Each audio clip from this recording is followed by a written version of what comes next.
Welcome to I Feel Fat Today. I am your host, Kelly Taylor. Thank you so much for joining me. As always, please head on over to our YouTube channel to like and subscribe.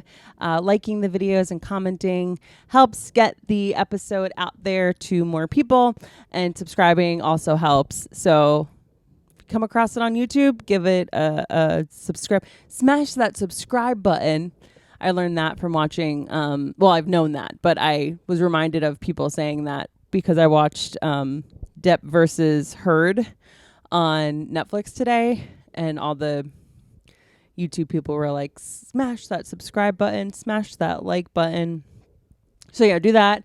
Full video episodes over there on YouTube, and head over to Apple Podcasts to give us a 5-star review and review over there, rate and review, because that helps me too. It gets more people to learn about the podcast. You can send me an email at ifeelfattoday@gmail.com. I would love to hear your feedback. If you want any advice, send it over. Maybe I'll read it on the air. And it can be anonymous too if you want. And of course, follow the podcast on social media at I Feel Fat Today. And you can follow me, your lovely host, Kelly Taylor, at Hello, This is Kelly. All right. Awesome. We're going to get into it. Thank you, everyone who watched last week's episode and, wrote kind things or sent me a nice message. I really appreciate it. It wasn't necessary, and it wasn't a complete cry for help. I just, was kind of honest about how I was feeling, and I'm glad I was ultimately, despite having a lot of anxiety after I posted that. But, such is the game of life, right? So that was that. I think it was a good episode regardless of the bad attitude. Oh my goodness. I should tell you this. I actually recorded that episode, right? And it felt therapeutic. It felt good. I was happy to have done that. And then I'm like, all right, I'm going to go to Trader Joe's before I had this thing for a friend afterward. Go to Trader Joe's, and I'm checking out, and the guy ringing me up. And I've sent this to a few people, what happened, because it really upset me. And people have been taking it in different ways, saying oh, I think he just was joking, or, oh, he was a total dick. And the guy was ringing me up. And the Trader Joe employees are notoriously nice, almost too nice sometimes. And the guy put everything into one bag of groceries, or all the groceries into one bag, and was like, oh, it's not too heavy. And I was like, oh, that's great. I can handle it. It's fine. And he goes, yeah, you look like you can handle it. And then hands it to me and goes, probably the only exercise you're going to get all day. And sent me off on my merry way. And there was something about the way that he said it and the look that he had on his face. It's almost like he knew that what he said was disparaging, or he could have just been nice, I guess. I don't know. But it was upsetting. I was really upset. I couldn't even stay at the thing that I had gone to. I felt bad, but I said hi, and then realized that I was not feeling okay after that comment, and left. And I actually went back to the Trader Joe's. And don't ever do this. Don't ever do this. I don't recommend doing this. The guy wasn't dangerous, but it's not safe for you to do. I went back, and I went over to the Trader Joe's employee that was checking me out, or ringing me up, I should say. And I was just like, that wasn't very nice what you said. And he was like, oh, I'm sorry. I didn't think anything of it. And I was like, okay. And I left, and I got on the subway, and I went home. And so, yeah. And I was thinking I was having a breakdown here after that, because I was just even if he didn't mean it in a mean way, which I do think he did, I took it that way, which is a whole nother thing. It's am I really going to be that sensitive about, people making disparaging comments to me? when they may not even mean it. And then I had the feeling of just like, what did I expect when I went over and told him that it made me feel bad? Like, what was I expecting to get out of that?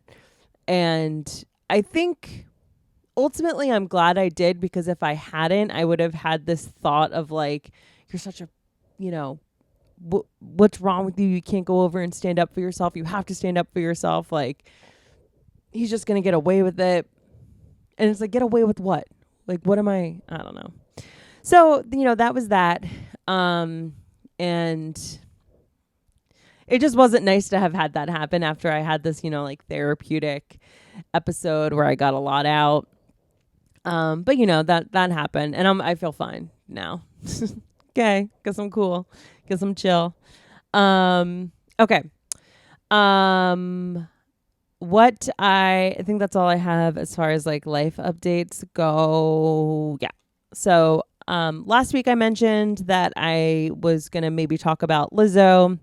And so that's what I'm going to do right now. And then we're going to get into our really great episode with our guest.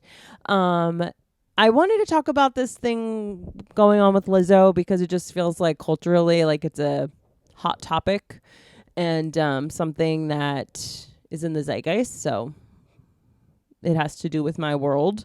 So let's talk about it. And yeah.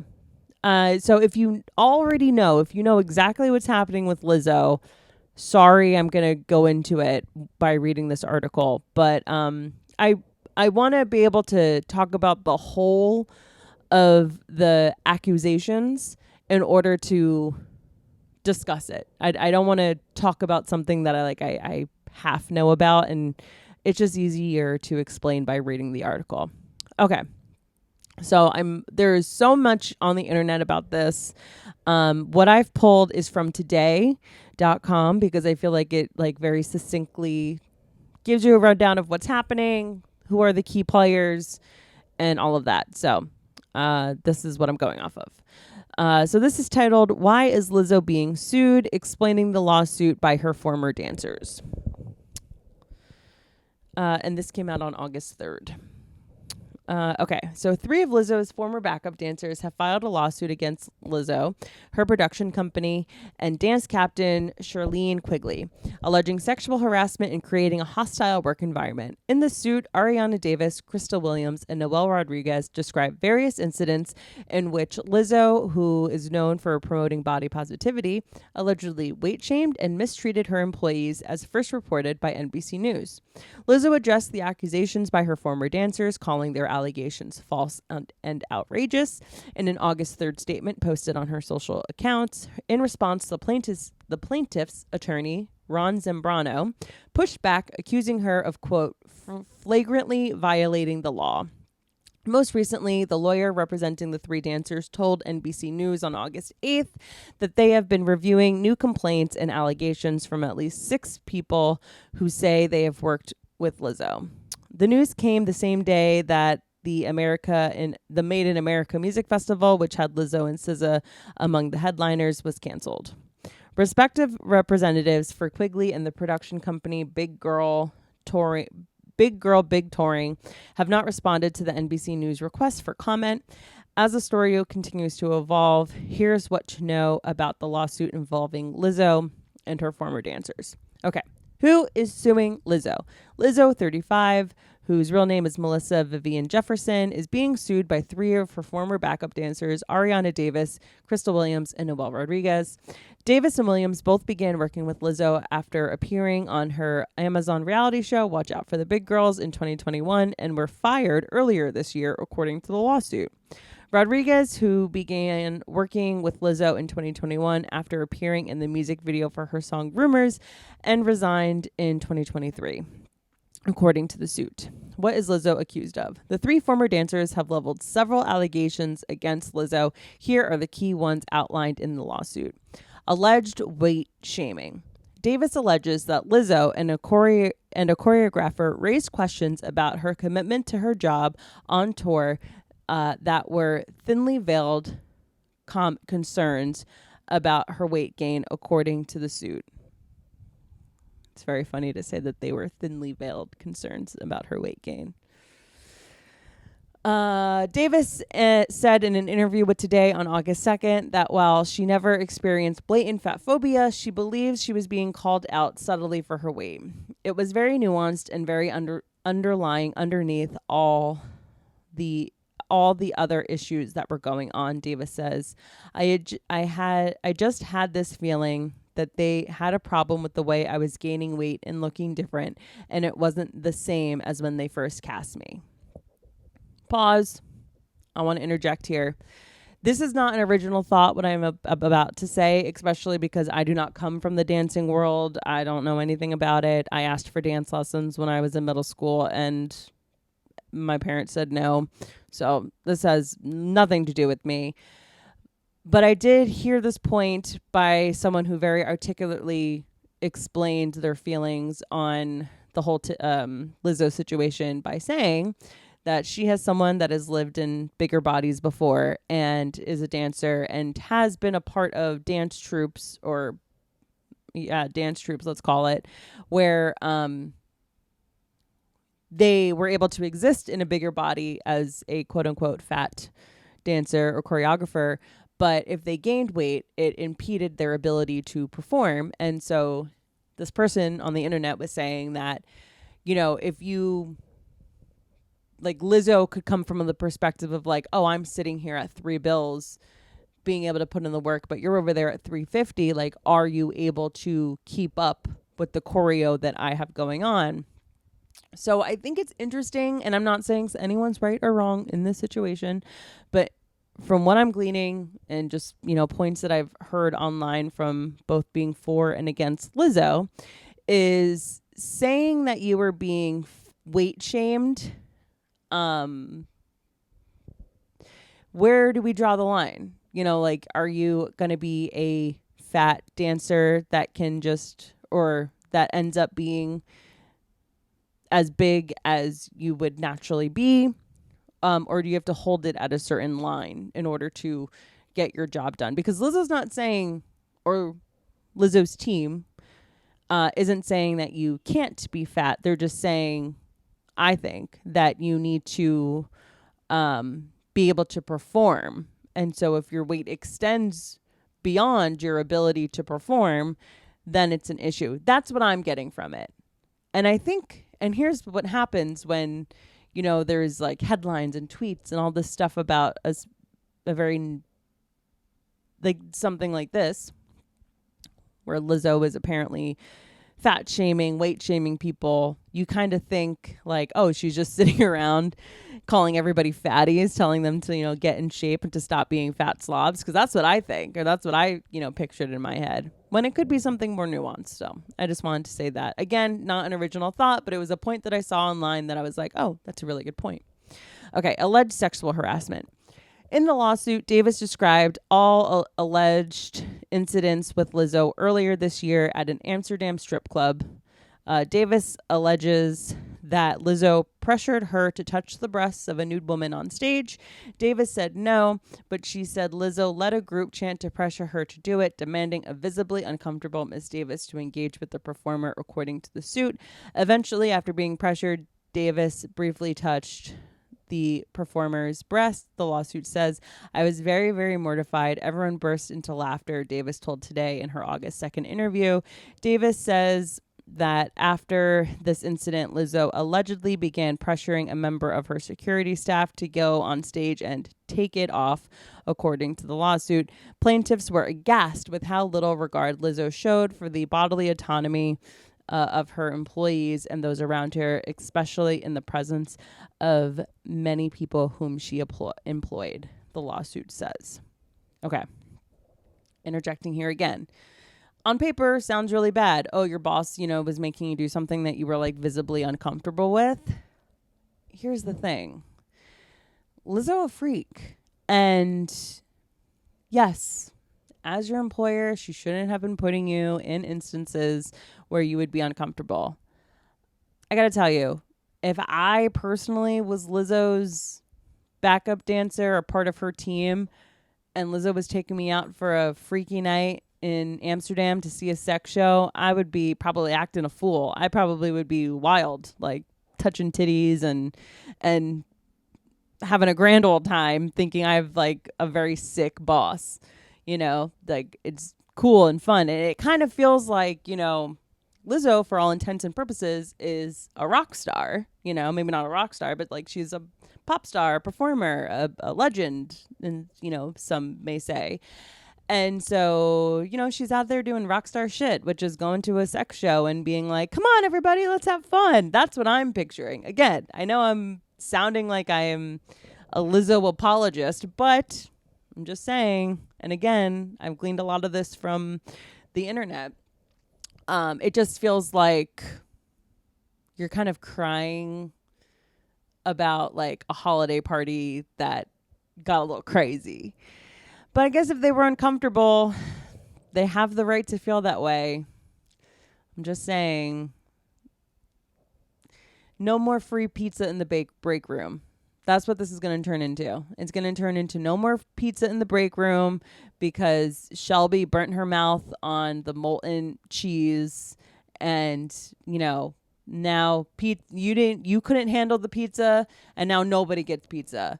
You couldn't handle the sex show in Amsterdam. Now nobody gets sex shows in Amsterdam's over here at Lizzo Incorporated. Okay, back into it. Allegedly creating a hostile work environment. The lawsuit alleges that on April 20th, 2023, Lizzo falsely accused her dancers of drinking before performances, demanded they re-audition for their spots, and said she didn't approve of a dancer's performance. That person and said if she didn't approve of a dancer's performance, that person would be fired. The result is an excruciating 12-hour rehearsal, according to the lawsuit. Davis says in the suit, she was so scared she would be fired. She left the rehearsal to use the bathroom. Davis said in the suit, she was so scared she would be fired if she left the rehearsal to use the bathroom that she soiled herself. Williams says she confronted Lizzo in a meeting saying it wasn't true that the dancers were drinking before shows. Well, if you're not, then good for y'all, Lizzo allegedly replied. On April 26th, Lizzo's tour manager fired Williams, citing budget cuts, the suit says. The suit also describes an alleged meeting with dancers on April 27th, in which Lizzo repeatedly referenced Williams' termination, allegedly telling her team that she had, quote, eyes and ears everywhere. Davis recorded this meeting because she suffers from an eye condition that can make her disoriented in stressful situations, according to the suit. Days later, Lizzo allegedly held an emergency meeting when she discovered that the previous April 27th meeting had been recorded. The suit says she, quote, became furious, hurling expletives at the group, and stated that she was going to go around the room person by person until someone told Lizzo who made the recording, according to the lawsuit. The suit says Davis confirmed that she had recorded the meeting, allegedly told Lizzo she hadn't meant any harm, and had deleted the video. Lizzo allegedly responded, "There is nothing you can say to me to make me believe you." Davis was fired that day, and the third dancer involved in the lawsuit, Noel Rodriguez, resigned, according to the lawsuit. Lizzo allegedly responded to Rodriguez's resignation by, quote, cracking her knuckles, balling her fists, and shouting at the dancer, the suit says. Okay. Dissecting this a little bit. So they're alleging that Lizzo was accusing her dancers of drinking before performances and demanded they re-audition for their spots. Okay, maybe that happened. It's a little weird that your boss would be alleging or like saying that you're drinking before performances, especially if there's like a no drinking policy. If there is a no drinking policy, obviously, she wouldn't want that to happen. It seems like her accusing people of drinking before the performances is seemingly unprompted, according to what I'm reading here.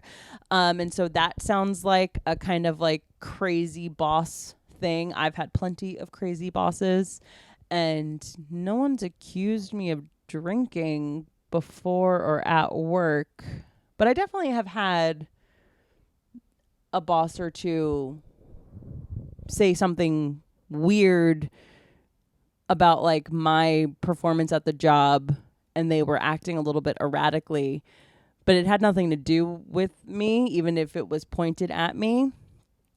I mean, I've never had to reapply to get rehired or anything like that. Like, this is alleging like them having to like, re-audition. Sounds like to me, Lizzo lost her temper. She was being crazy to her team and dancers, and something was going on, and she falsely, allegedly accused these people of drinking before performances and forcing them to re-audition. It's not unheard of to have your dancers re-audition for their spots, I don't think. I mean, I've heard stories about like J-Lo having, people audition for her and her say like, raise your hand if you're a Scorpio, and people like excitedly raise their hand, and then her be like, okay, you can take your things and go now, thank you. So it's like, yeah, creative people do crazy things. Creative people are not meant to be bosses, but you're also the head and face of the organization. Did I say crazy? I meant to say creative. Sorry, it's been a long day. Okay, so there was that, which isn't great. I don't know, but doesn't sound good. And then the one dancer saying she soiled herself. You have to be, everybody has a price, and it could be my dream job. And if you are willing to put yourself in a position where you would rather piss yourself than say, I understand we got this going on, I'm literally going to piss myself, I got to go do that. Like go to the bathroom. I mean, it doesn't sound like a great situation that Lizzo didn't leave room for bio breaks. But also be an adult. Like you're going to I guess I don't understand because I'm not in that situation. I don't know what it's like to have my dream job, especially because it's not like there are a plethora of opportunities for especially plus size dancers. So there is a lot riding on this for people. I'm not saying it's this dancer's fault that they soiled themselves, but is it Lizzo's fault because you did that? Like, why didn't you go to the bathroom? Did she explicitly say you can't, or were you too scared? Which, again, I've had a lot of bad bosses, and they've scared me, sure, but not enough for me to not use the bathroom. It's like, can we be adults, please? Like, you're scared to use the bathroom? Go use the bathroom. All right. So, yeah. So, going into that. Oh, and then the video. I mean, sounds like she was able to... It sounds like Lizzo was mad that a meeting had been... What she thought was a closed-door meeting had been recorded. And I understand that, and again, this varies state by state if you can record people legally without their knowledge. And it seems like there is some sort of medical thing here as to why the meeting was being recorded. I know at my job, when I step into a meeting, it is announced multiple times that the meeting is going to be recorded. So, don't say or do anything that you don't want, saved for forever because we're recording it. So, okay.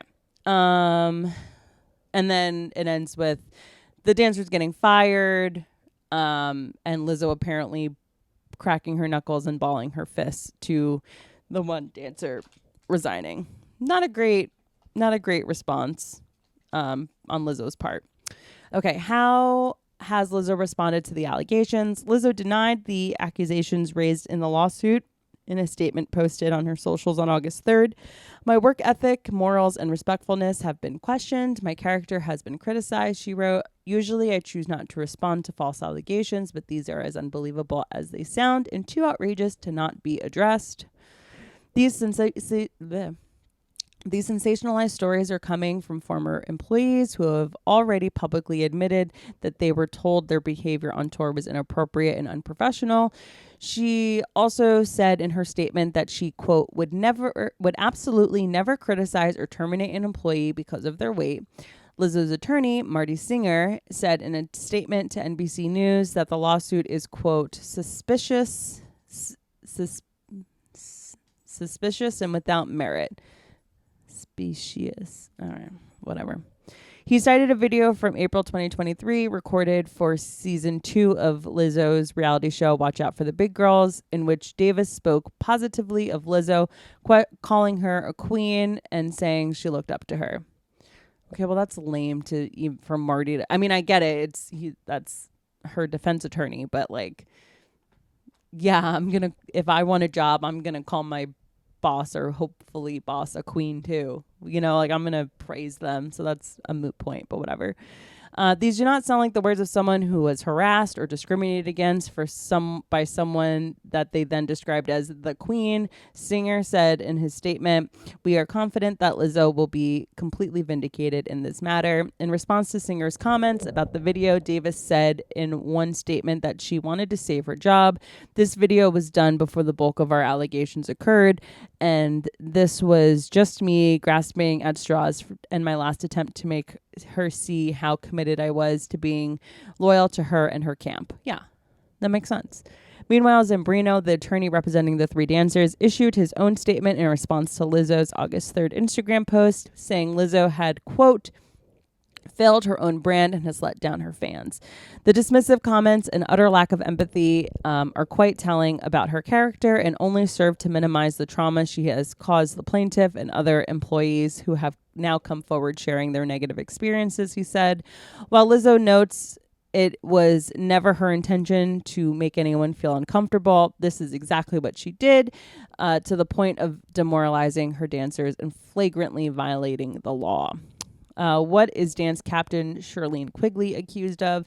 In addition to Lizzo, dance captain Shirlene Quigley and Lizzo's production company, Big Girl Touring, are also named as defendants in the lawsuit. Not every claim in the lawsuit is being brought against every defendant, and some claims are made by individual plaintiffs. The lawsuit's accusations of religious discrimination are being brought against the production company and Quigley, who served as a judge on Watch Out for the Big Girls. According to the suit, Quigley, quote, was not only vocal about her religious belief, but took every opportunity to proselytize to any and all in her presence, regardless of proselytizations. The suit also alleges that when Quigley discovered Davis was a virgin, it became, quote, a topic of extreme importance to Quigley. According to the lawsuit, Davis never gave Quigley permission to share this private detail about her life. Quigley also alleged simulated sexual acts and shared graphic details of her sexual fantasies with the other dancers, making the plaintiffs uncomfortable, according to the lawsuit. I rolled my eyes a moment ago because this is just religious people be acting religious and fucking weird. Go figure. I don't know this, Shirlene Quigley lady, but it sounds like her faith is very important to her, and she put that on everybody. I don't know if that is an offense that you can sue one for. It's not like she's, making you get on your hands and knees and pray. Maybe she is. I'm picturing from what I just gleaned from this is, she's the dance captain, so maybe they start and end practices with prayer. Or it says here that she took every opportunity to proselytize to any and all in her presence, regardless of what they believe. That's just what people who are really into God do, and it's annoying. I know. I went to Catholic school for many, many years, and it's annoying to, have people talk about shit that you may not even believe in. But I don't think that's something that you can sue someone for in terms of what, Quigley making a big deal about Davis being a virgin.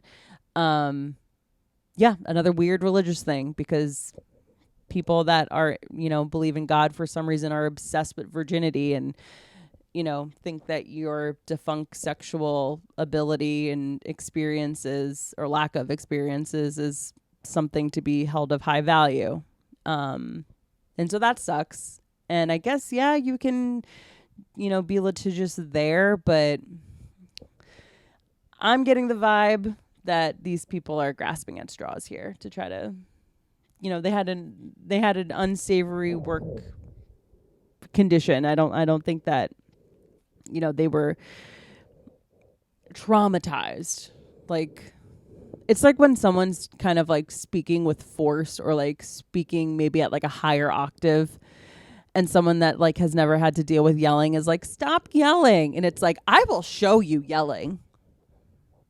Okay, moving on. What is the production company accused of? The lawsuit includes allegations of false imprisonment against Big Girl Big Touring for allegedly forcing Davis to stay in a room after she was fired so her phone could be searched for the recording of the April 27th meeting. Okay, that you can't kidnap people.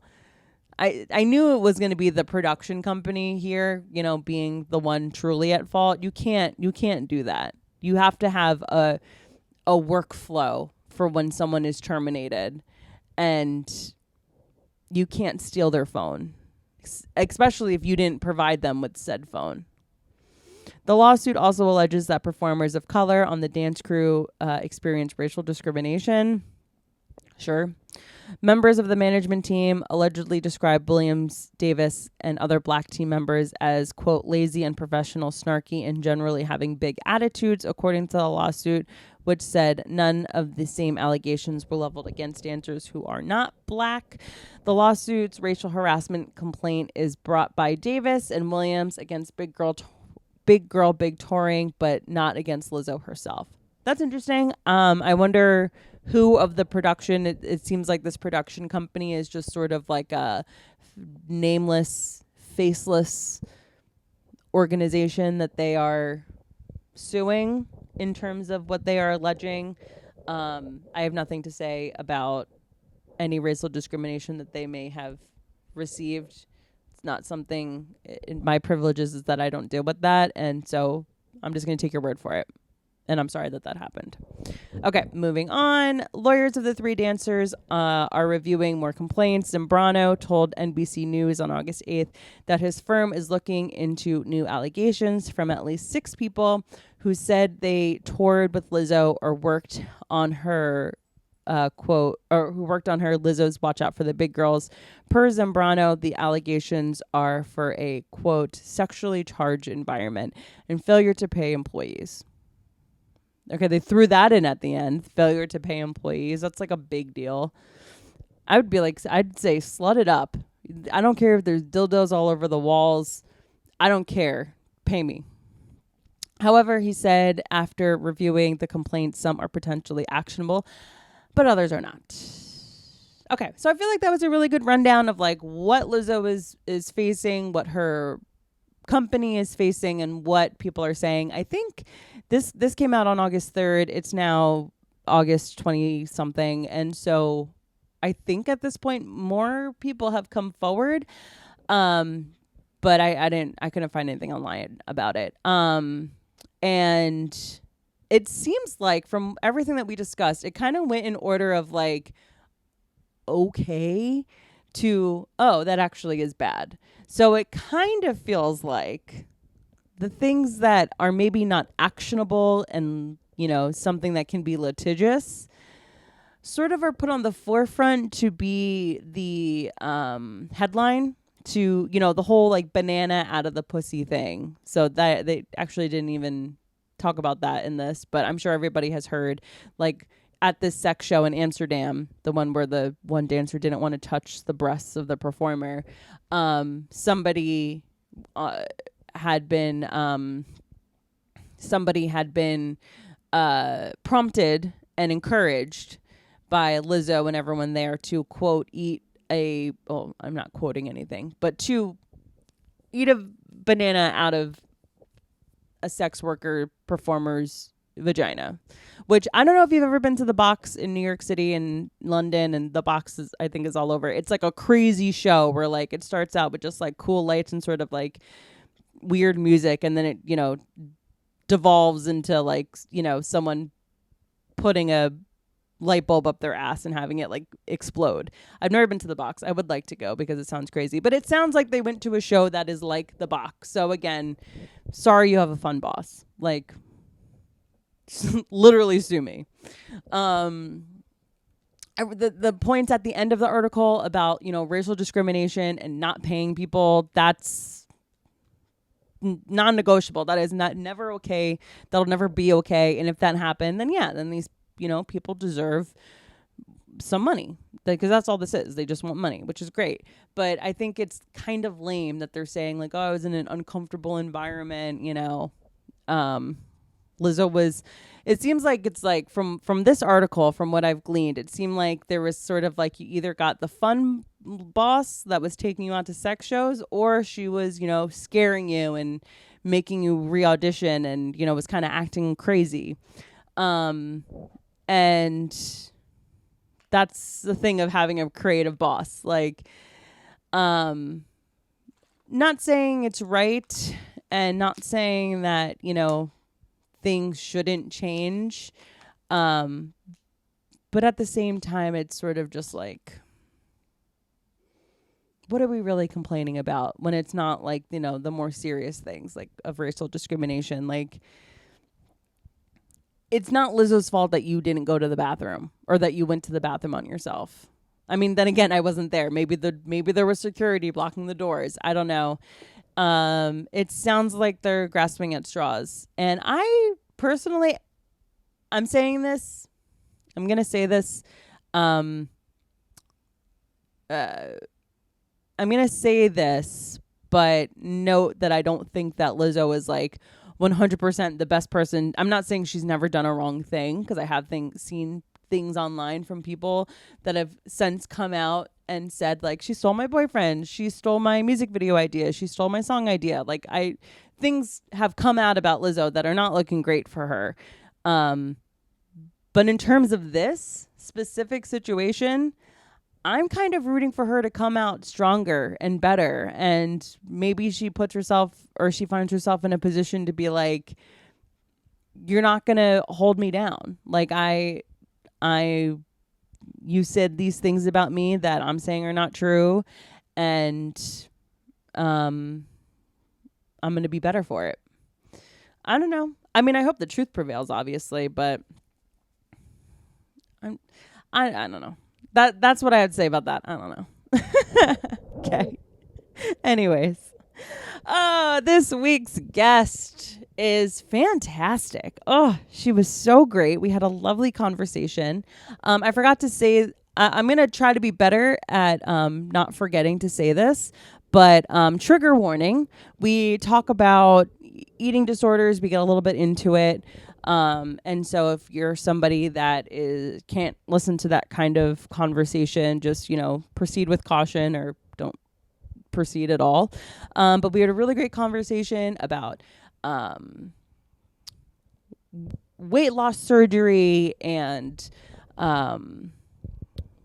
just existing in various forms of bodies and not knowing how we feel about it or what category to put ourselves in. And it was a really, I feel like, an enlightening conversation. It was a really just great conversation. And she's really funny. She's really smart. I definitely check her out on social media to see a lot of her writing and just her stand-up. Yeah. Okay. So please give a warm welcome to Chloe Fimiano. Okay, this is the best Babastis and Finnegan have ever like chilled next to each other. Oh my gosh, I'm honored. Yeah, seriously. Babastis usually sits right here, but he has this desire to be near you. I honestly feel like a very strong connection with him already. Like, I feel like we really get each other. And Finn is just like completely has claimed you as his own. I may have known Babastis right? Yeah, Babastos. Okay. Yeah. Is that from something? Okay, so Joe named him. Okay. And I think it was like the first or the like god that the ancient Egyptians Oh. prayed to. Okay. I should know the origin of his name better, but I didn't name him. So Well, I think we've known each other in a past life. Yeah. To be you honest. just over there in Egypt, you were definitely praising him at one point. 100%. Well, they're chill. So if there is an explosion later, it's just gonna be him hissing and Finn crying because he's a little bitch. But we're good. We're doing it. Okay. So where are you from? I am from Easton, Pennsylvania. Oh, okay. Yeah. Oh my gosh. Do you know it? I Where are you know from? it. I'm from New Jersey. Oh, what part? Sayreville. It's like central. Okay.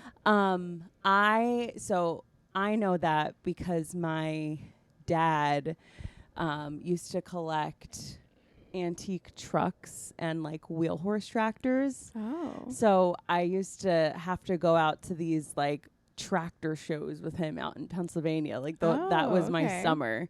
So, and it was like in the Allentown Yeah. area. Yeah. Yeah. I grew up basically in New Jersey, so Easton is as east as you can get. Yeah. So like along the It's like Delaware. right there, yeah. So So you would know more like West Jersey yeah. towns. And then I also lived in Philly for 9 years. Oh, so wow, okay. I was in South Jersey a lot too. Did you go to college in Philly? I went to Temple. Oh, okay, Yeah, cool. yeah. I didn't apply to many schools, but I did apply to Temple. Okay, where did you Yeah. go? Montclair in Okay, North Jersey. nice. Yeah, there you go. So you grew up in Easton, Pennsylvania. And how Mhm. old are you? I'm 29. 29. I'm struggling with You it. look really young. Oh, thank you. Like if I were to guess, I would have guessed that you're like 24. Okay, I'll take it. I don't know why, but like I've never been someone obsessed with age, but then I turned 29 and I turned 29, my birthday is June 1st, and I like have been in a funk about my age. Really? And like grappling with aging. I don't think aging would be, I mean, I don't know, maybe it would be, but I feel like aging is on our minds because of just like this business. Oh, yeah. You know? For Like sure. my friends and I talk about all the time, like, why did I choose something where I have to like watch myself on video or listen to my voice or see photos of myself because Yeah. it's literal hell. And also like we are around so many like 21-year-olds, 22-year-olds just Yeah. like moving, and I don't know what I was doing in my early 20s, but it wasn't like I was just so scared. I wasn't doing man on the street interviews. Yeah, no, like I had like I no can't do that now. I had like I don't know, it was just like a mess. and, Yeah. like I don't know. So did you start comedy in Philly? No, I started last year. Oh, good for you. Yeah. Awesome. You're so funny for being so new. Oh, thank you. Yeah, Thank you. That's awesome. I wanted to. I worked at comedy clubs and I was like obsessed with comedy and would go see comedy all the time, but was just very chicken and Yeah. like didn't think it was something I could do. Yeah, totally. Yeah. So did you have any siblings, or do you have any I siblings? have 2 older sisters. Oh, okay. You're the Mhm. baby. I'm the baby of 3 girls. Okay. What are like the age differences? My oldest sister Eden is 7 years older than me, and then my middle sister Rena is 2 years older than me. Okay. Okay. Yeah. So it's kind of easier, I think, on the youngest when like you're closer to the middle child. Yeah, we are besties. Rena and I are besties. Eden and I are like the 2 most opposite people on the Okay. planet. But I love her. Yeah. She's more like the Chloe, what are you doing kind of person. I mean, she thinks I'm definitely going to hell for sure. Really? But in like a loving way. I'm like, oh, that's sweet. Are Like, they in Pennsylvania? Yeah, everybody is in Pennsylvania. And they all live like right next to each other. Okay. Yeah. So then I'm like the black sheep. Okay. But they love me. Yeah. But it's just like, You're the baby. What are you doing? Yeah, no, totally. I have a younger brother who's 6 years younger than me, and my older brother and I are only 2 years apart.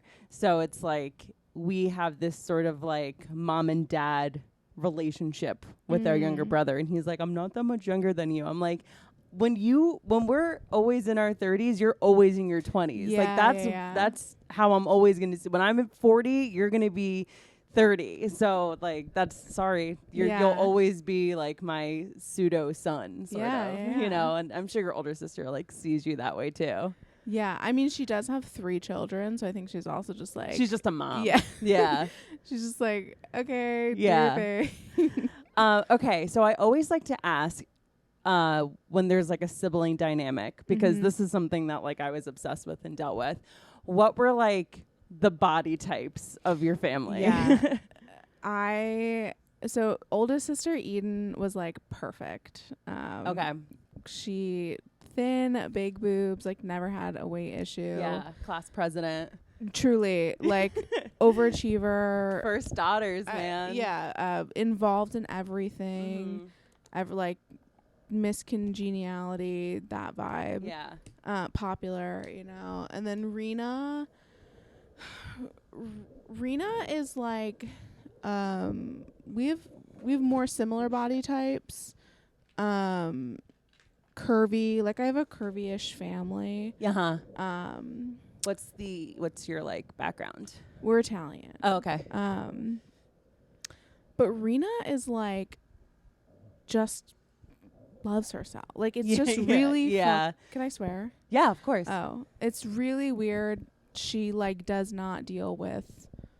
She has like little like things where she will feel like, oh, I'm not feeling too great, but like she does not run on self-hatred like I do. And it's just like mind-boggling to God's me. favorites. Yeah.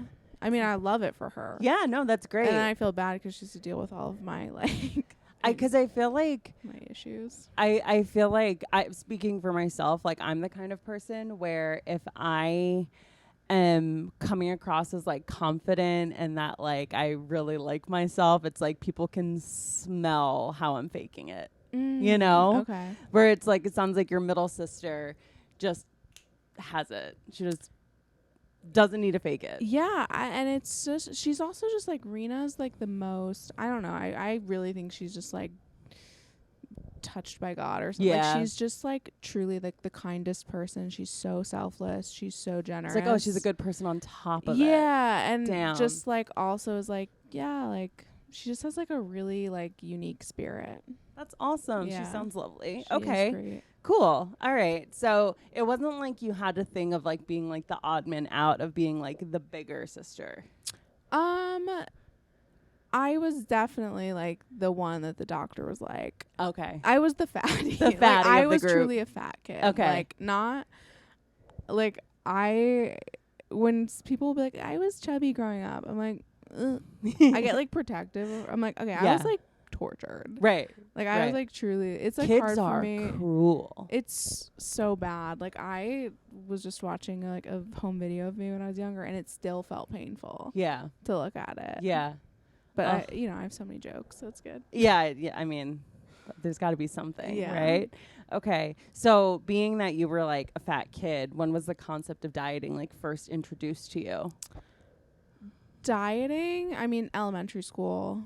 Yeah. For sure. Was that like by your own fruition? Like, was that something where you were like, I want to eat less? Or was it like your parents being like, we're going to have more vegetables at dinner or whatever? Yeah. So the first time I got called fat was 4th grade. Roberto Morales. Never forget. I'll never forget him. And he called me fat, and I was like, oh, that's bad. Yeah. It was like the first time it registered to me that I'm like, this is really bad, Chloe. Yeah. And then I think around that time is when like I remember like my pediatrician gave some sort of worksheet to my mom of like, okay, we need to get her walking, or like you know, changing my food or whatever. And it's also so wild to me because it's like, I'm a kid. I'm just doing what you're telling me to do. I know. A literal fucking child. So, and around that time. And then like, you know, like my grandmother was like always on Weight Watchers. So I was like, well, maybe I'll do this. Yeah. And like, yeah. You know. Was your grandma like a present person in your life?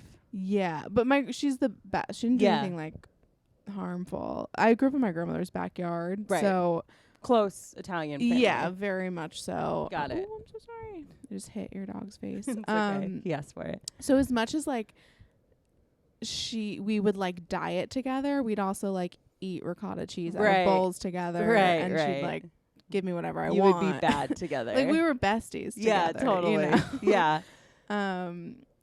But I remember I found recently a letter that I wrote her from camp, and in this letter I was in elementary school or maybe middle school, and I'm like, oh, I've like have not changed at all because like in the letter I'm shit talking campers.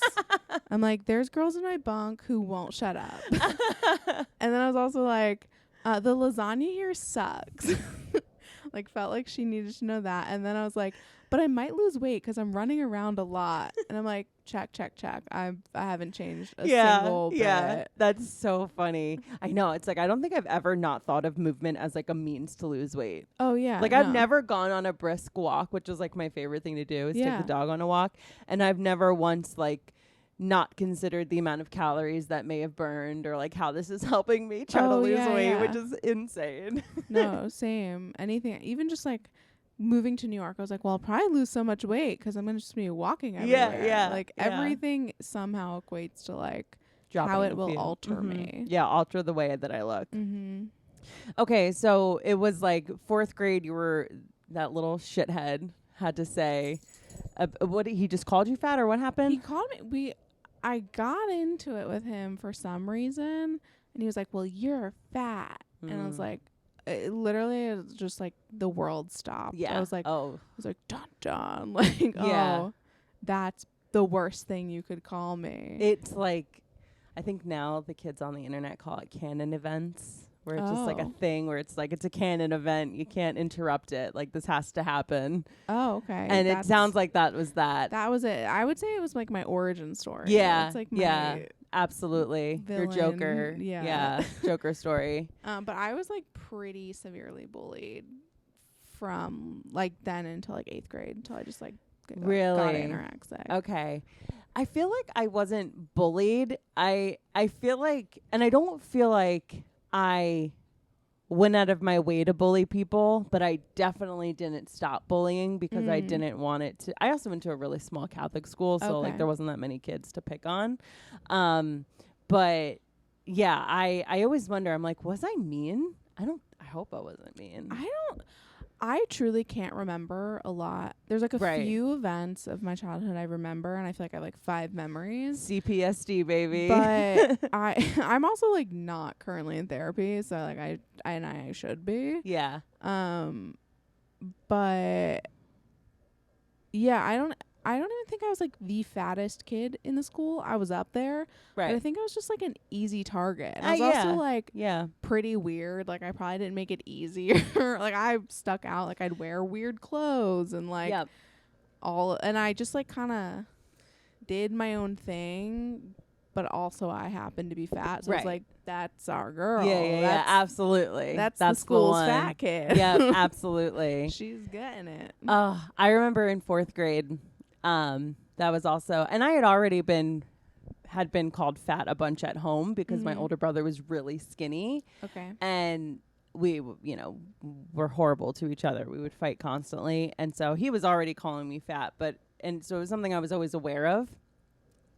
And I remember I was on the school bus, and I can't remember his last name, but I remember being on the school bus, and Jamal looks me in my face and goes, "Damn, Kelly, you have fat ass legs." Because my thighs were like, I've always had big thighs, even as a kid, and like they were like smushed against the seat, and like I guess the bus was like making my legs jiggle. Yeah. And he's like, "Damn, Kelly, you have fat ass legs." And I remember like I still have that feeling of like, this person just broke me. Yeah. Like I feel broken now. I had a joke, same school bus, all these girls who were like so skinny, could shop at Limited too.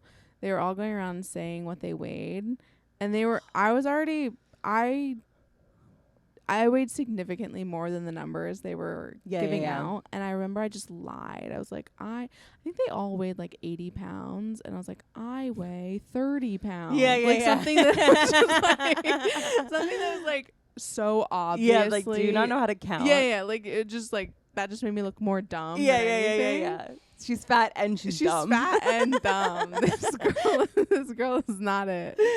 But just, like, moments like that where it's, like, I don't know, just so traumatizing. Yeah. Oh, horrible. I don't.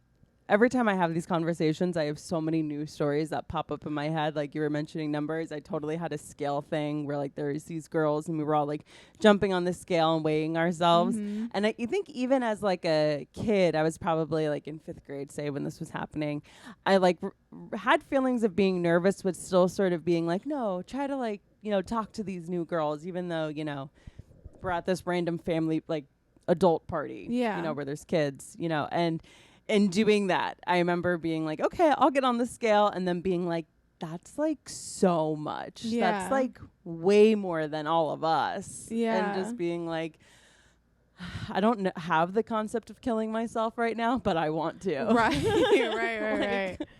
Hell. Absolute hell.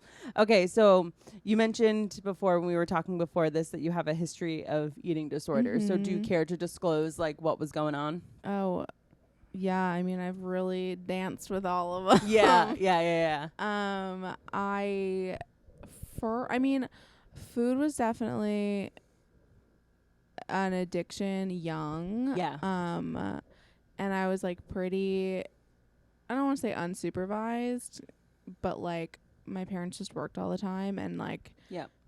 So I would just I got sneaky with food young. Yeah. And like overeating and definitely used it as a substance young. And then the summer between 7th the summer between 8th and 9th grade, by the end of 8th grade, I was getting bullied so much that I was just like, I can't live like this anymore. So I just stopped eating and just got super anorexic. I dropped a ton of weight that summer and it got pretty bad quickly, but like again, like my parents were just like always working, so like nobody clocked it until like I was in pretty deep. Right. So high school I was like anorexic pretty much throughout. And then by like my senior year, it was like pretty unsustainable the way I was living. I just like wasn't consuming calories, like living on Diet Coke, popcorn, sugar-free lemonade. But then once I got to college, that morphed into that's when I started having more substance abuse issues. Right. And sorry, I'm thinking it's college. I started getting really depressed. The anorexia wasn't sustainable anymore, and I started drinking a lot because I didn't have access to alcohol in high school. But in college, it just went cuckoo bananas. It's like, this is what we're supposed to do, right? Yeah. And I like I'm out in our business casual wear. Like, oh my god, it was just so embarrassing. Bandage. Did you go into college in 2015? Oh no, I'm sorry, 2011. 2012. Oh, okay. Yeah. Cool. I went to college in 2010, and we're about the same age. Okay. Yeah. So then I started gaining a lot of weight in college. Because I just like the pendulum just swung the whole other way. It's such a change that like you don't realize that this change is about to happen, where I'm going to be from like going in my parents' house where things are set a certain way. Now, even if you were an unsupervised kid, now you're going out into college where it's like, oh, I am now operating in this like weird little ecosystem of kids that are like, we're all just sort of for the first time ever having to figure it out in a weird way. I mean, I was always like pretty independent and like kind of a loner. Yeah. So I felt more normal for the first time when I went to college, even though it wasn't good. I like did feel like a big weight off my shoulders because I just like I didn't fit in high school. I was just kind of like a weirdo. And like I always like all my friends were like 20-year-olds that I worked with because I just would Okay. like have a job. Yeah. But then do you want me to just like do a quick elevator pitch of all my eating disorders? Do it. Let's hear it. Okay, so then in high school or college, I was like having a really hard time with like alcohol and depression, like just so much unresolved trauma. And so dropped out of where I first went and then moved home, and then I went to rehab for an eating disorder because my parents were like, this is the only thing we can really clearly see what's wrong with you. Wow. So we'll send you here. And I picked up bulimia there. You went to college for eating disorders. Yeah, pretty much. Yeah. In rehab. Yeah, that I was like, I didn't know. I was like, oh, I could just eat and throw it up. Cool new trick. And I feel bad because my mom felt like a lot of guilt for like sending me there, which was not the intent. Some people I hate that I keep interrupting you. You're fine. But when you said like my parents sent me to rehab for eating disorders, I thought, wow, that's so nice that they were like, that they saw that you had this thing and weren't just like, figure it the fuck out. There was something wrong with you. Like they knew you needed help and like got it for you. Yeah. I mean, I should have had it. I should have went in high school when it was like really. Yeah. I was like really in deep with it. Yeah. But again, your parents worked. Also, yeah, my parents like don't.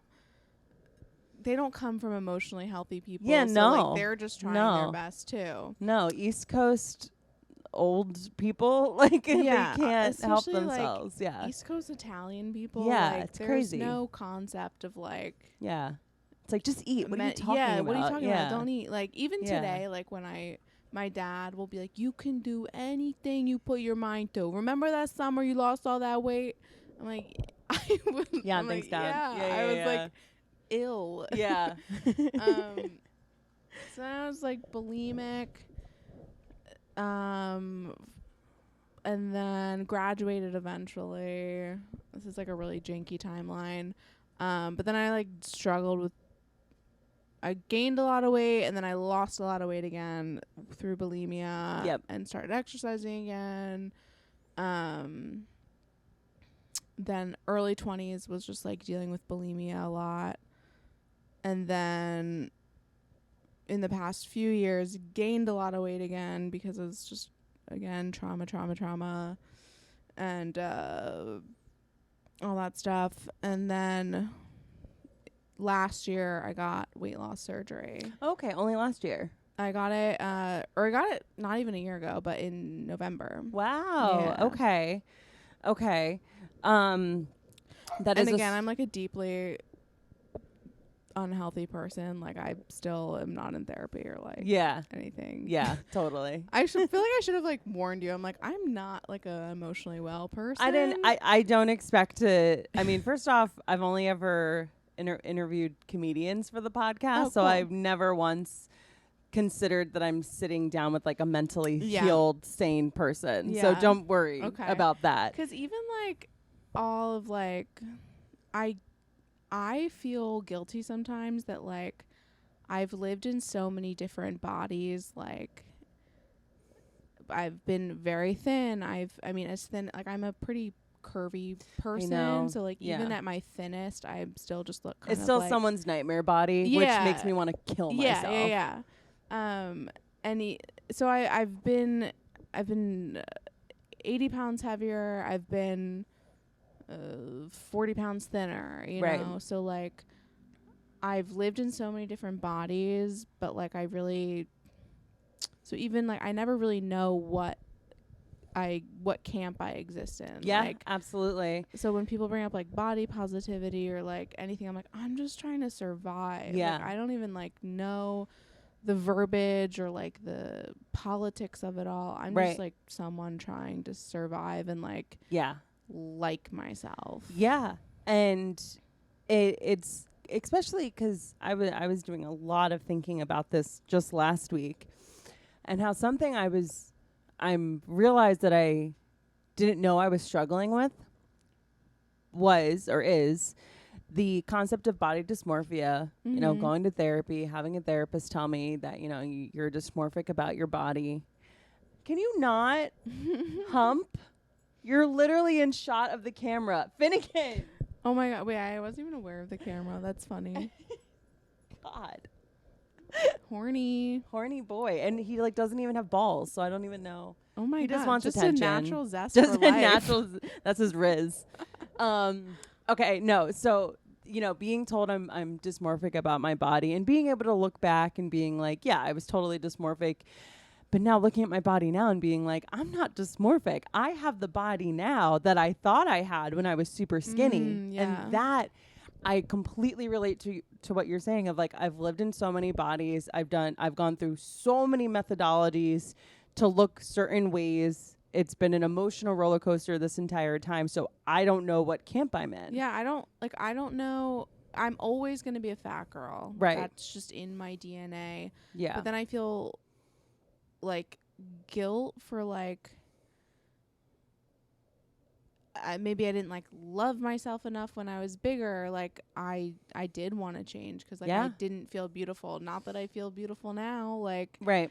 And it's just hard to know. And even like writing jokes now, like I want to talk about like my lived experience in all these different bodies, but like I also am so hyper aware of like I never want to make someone feel uncomfortable or like feel shame about being in a larger body than me now. Like yeah, but I want to talk about all the bad stuff for when I was in a larger body. Right. Yeah. But not that it's bad, but like I was personally I have trauma from it that I want to talk about. So it's like all very I think confusing. I know it's confusing and it's complicated, especially because I think, and we'll get into it a little bit, but I think something that the body positive movement has really missed is the inherent value in thinness and how societally we are just at a place where we've been for many decades where thin is in, thin is better. You are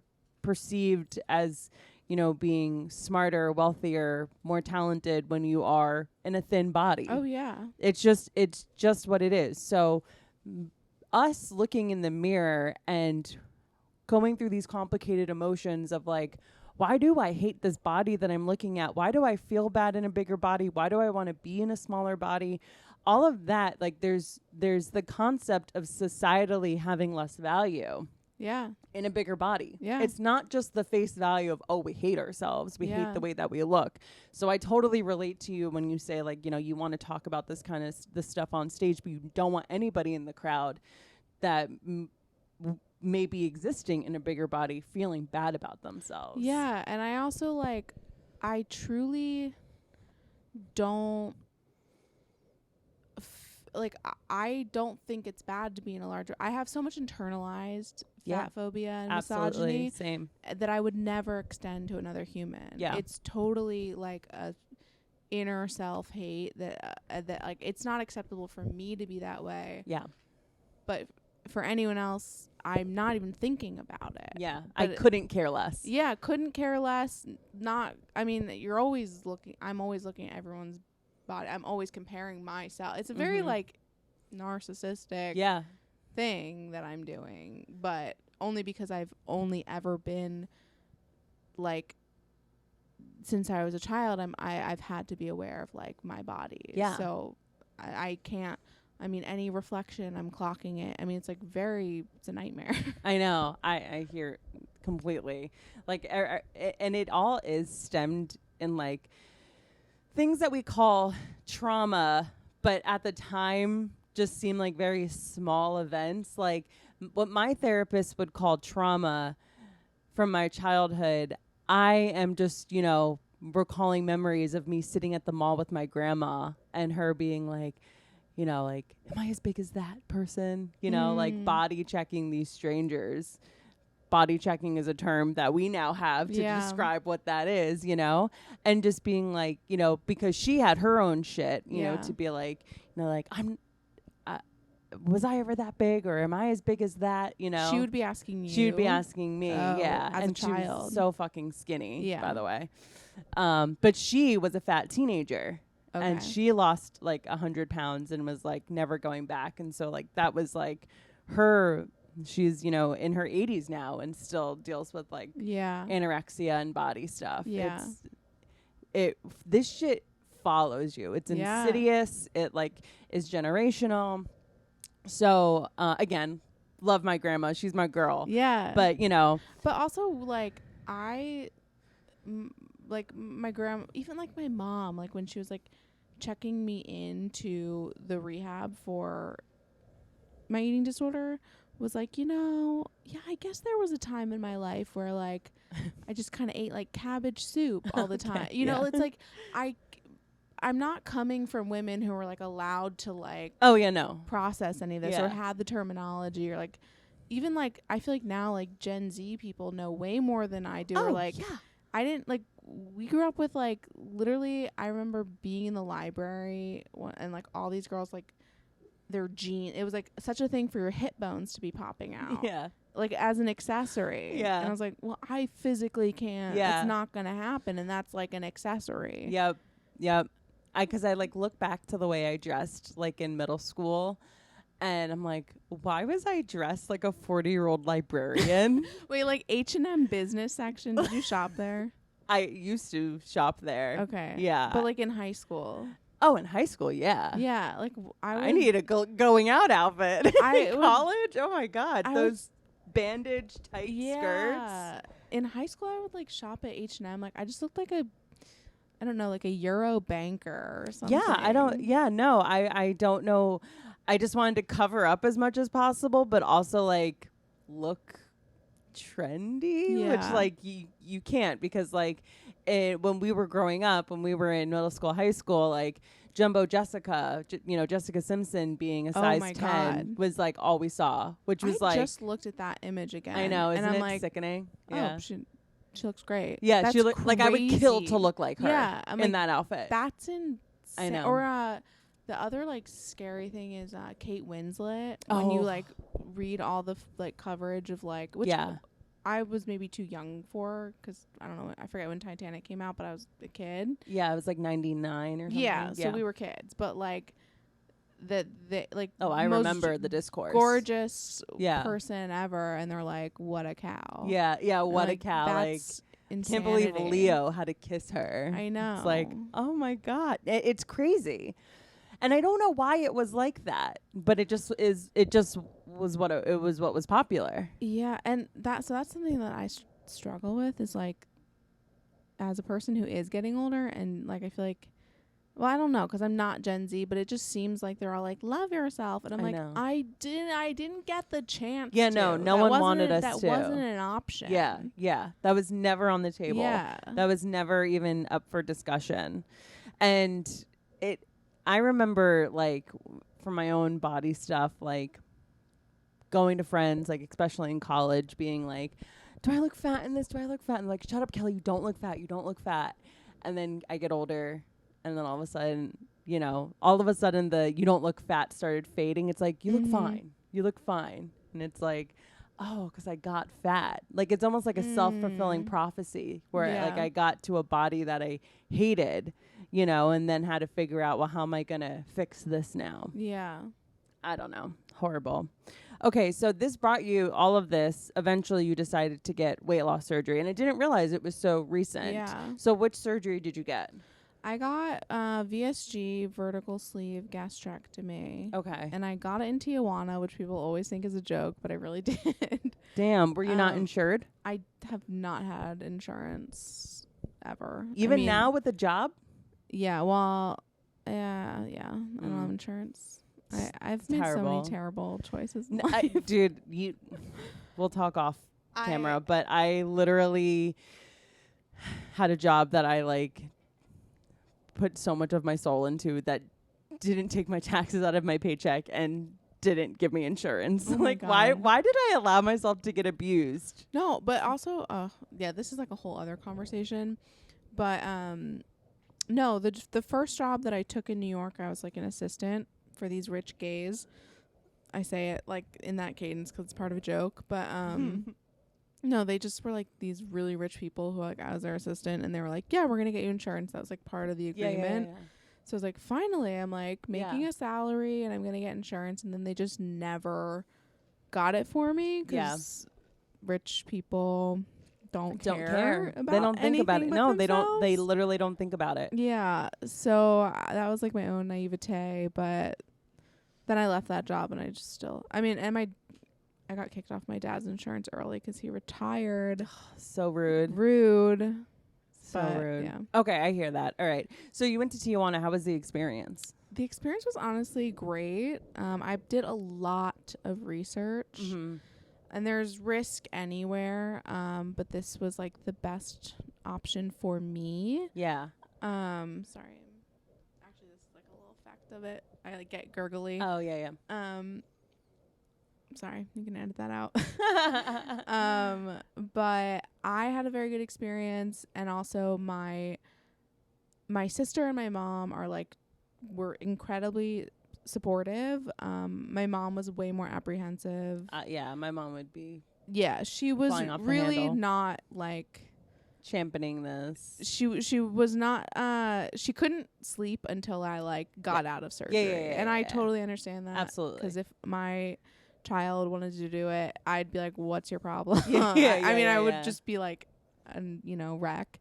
But they actually came to because I flew to San Diego, and then it's like they get you and you go to Tijuana and all that. But they came with me to San Diego and were incredibly supportive. I feel like I lost my train of thought. Okay. Well, it sounds like obviously you're here, so everything's fine. Yeah, so far so good. I mean, there are it's a calculated risk. Yeah. That's really how I look at it. I'm not going to say who, but I have someone very close to me who, when I was in college, went under and got bariatric surgery. And I didn't find out till after the fact, that she almost bled out on the operating table. Oh, my God. And this is in fucking, the States. The States. This was getting done. And what happened was they, opened her up and something was enlarged, like maybe her spleen, and they accidentally nicked it. Yeah. And in accidentally nicking it, she probably her liver. Maybe. I don't know. So where I went, the doctor lives in San Diego, and they're all board certified in the States, and they have a ton of accreditations that some places in the States don't even have. And I also did a very extreme pre-op diet, in order to shrink my liver, so that doesn't happen. Mm-hmm. But it's still everything is anytime you go under, anytime it's a risk. It's absolutely, and so it doesn't, and there's medical tourism in Mexico, that's a thing. So people, and then people from Europe go to Turkey. Yeah. Oh my God, I've been telling every guy that I see with receding hairline, I'm like, go to Turkey and get that hair transplant. I see on TikTok. Do it now before it gets too expensive. If my hair was fucked up. I know someone who did that. You know someone that did that? I'm so happy for them. I don't know if I should say this. One of the servers at a comedy club that I work at went, and it's so funny to bond with men over vanity sometimes, because it's so secretive. Yes, about it's so we're it's hush hush. Yeah. And as soon as he heard about my surgery through my jokes, and then he was telling me about it. Then he felt vulnerable enough to share with me about his hair, and I was like, oh, I won't do this, but I think about going to Turkey for a nose job. Oh, really? I won't do it. You don't need one. Oh, thank you. And even if you did need one, actually, if you needed one, I probably would have been like, oh yeah. I wouldn't have said you didn't need one. Oh, that's kind. But it was just funny because then I'm researching. It's he's like, it's only $2,000. Yeah, I know. Basically, I'm like. And they put you up in a nice spot. I know. It's like a nice vacation. And then I'm like, well, now it's like a tattoo. I'm gonna become one of those cat ladies. Just stick to the tattoos, please. No, totally. It's so funny talking to guys about vanity stuff, because they they don't talk about it with their bros. Yeah. Absolutely. Okay, so what was the post-op like from the weight loss surgery? Post-op was pretty it was pretty okay. I mean, I think I was back to like doing mics like 2 weeks Nice. like as soon as I got back to New York. I mean, I was Wow. like I was sore and Yeah, like yeah. it really is like it seems really hard in the moment, but then you get over it. Yeah. Time Time passes. does its thing. Yeah. So, Absolutely. and I really got it as I didn't think it was ever going to happen. And then I don't know, it just came together and I did it. And I really got it because I just wanted to go full. I just felt like I couldn't live. And I felt like I wouldn't be able to like go at comedy the way I wanted to. I also like was incredibly closed off. Like I wasn't dating at all. Yep. And I just like wasn't living my life. Like I was really kind of living in hiding because I gained a lot of weight. I went through like a breakup and a death and a lot, and I put on a lot of weight and I was drinking a lot. And I just got to a point where I was like, I'm not living. Yeah. And like I just want to I've been dealing with like so much pain surrounding my appearance like my whole life that I just like want to give like I'm not getting any younger and I just want to like start living because I'm not. And I like I really was, I don't know how to put it any other way than like I was just like really in hiding and it got really painful. You were becoming a shut-in. Yeah, I was. Yeah. Like I was going to mics and nothing else. Coming like, off the heels of COVID too. Yeah. Like I think we all need to collectively agree that was a traumatic event. Yeah. You know? And I don't just COVID in general. I don't even think of COVID is so I was like in a relationship for 5 years and it ended during COVID and then my grandmother died. It was like we broke up and then like 2 weeks later my grandmother died and then everything just kind of like started tacking on to that. Yeah. And it was just like it was a decision I made for myself where I was like, and it was maybe the first big decision I ever really made for myself where I was like, I know myself enough to know that this is right for me. Yeah. And I'm going to do it because like I deserve to not be in so much pain anymore. Mm-hmm. Absolutely. But I do feel guilt over like not having loved myself first. Totally. Yeah. And 'cause I think the thing with weight loss surgery is that, from what I've just seen online and people that I've known, 'cause I've known multiple people to get this, and it's something I've thought about. It doesn't fix the hatred that you may have for yourself. Like it definitely doesn't fix that, but it forces you into a corner when it comes to the food stuff, especially if binging is something that you struggle with. Yeah. Because you just physically can't. You can't. So in getting the weight loss surgery, you know, physically you were able to recover in like about a 2 weeks time, you know. Yeah. But I'd say like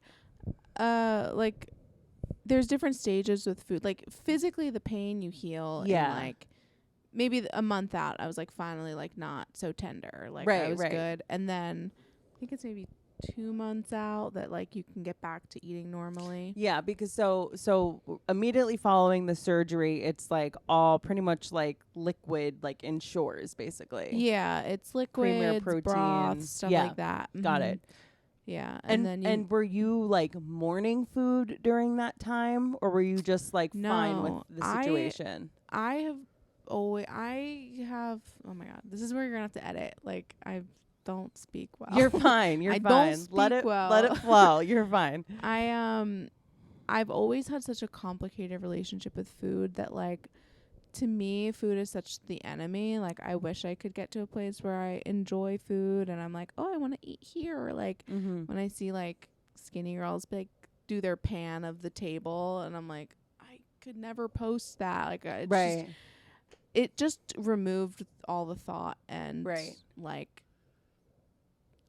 I don't know. It just removed the need to think about it. Yeah, Now I just like this doesn't pertain to me anymore. Yeah, this is not something I have to even think about. Yeah, I just like I get my protein and I keep it moving. And I'm already like so busy and on the go that I don't have to think about it now. It took away a lot of like the stress. Right. Okay. Okay. And then how was the reintegrating food back into your life like?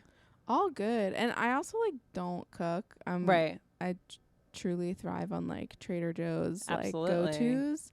So it's all been like pretty easy. Like it really honestly fits with my lifestyle, and it Yeah. also fits with like a comedian's lifestyle. Absolutely. So Yeah. I mean, if you're like someone who really like enjoys food, and like it's like I know like my Rena, like my sister, she loves food, she loves trying new things. Like she doesn't need the surgery, but like I think it would take from her life, Yeah, because it yeah. would take a source of joy. And Yeah. for me, it was additive. Like it improved the way Right. I was living. But I wouldn't go this route if you're someone who like gets a lot of joy from food. Right. Right. I see. Okay. Because I know for my friends personally, and I think a lot of people relate to this, where like food is like the gathering, food is the event, is the activity. So you don't really operate that way. No, and I think also like growing up, I like every Sunday we ate lunch at my grandmother's, and like that would like kind of a source of trauma, because like then when I was like anorexic, everyone was like, it was all eyes on me and like what I was taking on my plate. But then also when I was like big too, like as a big All kid, eyes on you. all eyes on me as well. Mm-hmm. So I don't like eating in front of people. Right. I don't like eating on dates. I don't whatever. Yeah. Oh my I don't God. go on dates, but Nothing curbs my appetite like a cute guy sitting next to me. Oh. I could be starved. And if like, and this, I'm in a happy relationship, and this happens to me constantly, where I'll be out at a mic and I think like, oh, maybe I'll get something from the bar. And then like a cute guy sits next to me and I'm like, guess I'm not. Guess that's not happening anymore. See, that's so crazy. I just look at you and I'm like, you're so gorgeous. Like, I just oh my feel God, like you're crazy. Thank you. because I have a lot of like, I don't know. I look at you and I'm like, well, if I looked like her, like I would be good. Like, I look at you and I'm like, if I look like her, no, Christ. so also, you and your boyfriend are really cute together. Oh, thank you. We just had 2 years on Saturday. Congratulations. It's both of our longest relationships. That's exciting. Yeah. And that was weird, getting into a relationship, because I only dated very casually before him, and had a lot of unrequited love on my end. So it was like I would be super into a guy, and he was not, which is like so understandable. I was trauma dumping a lot on these poor men. And so with Joe, it was like all of a sudden I wasn't thinking about like not eating around him. And like, it was the first time I was like, I felt I could like fall into being myself and it not have like almost like a hangxiety of like being myself the next day. Yeah. And, oh, that's so nice. Yeah. And so that was weird, because I've only ever hated myself. And so to like, and it always got worse when I would like try to date somebody. And, so that was like a weird thing. But, I was living alone before he moved in, and I'm like, wow, I'm unconsciously putting empty cartons of food at the bottom of the trash can. And I am like, thinking about like what I can quickly grab to eat before I get home, where I'm going to have food with him. Like a lot of stuff started coming out that I was not expecting. Okay.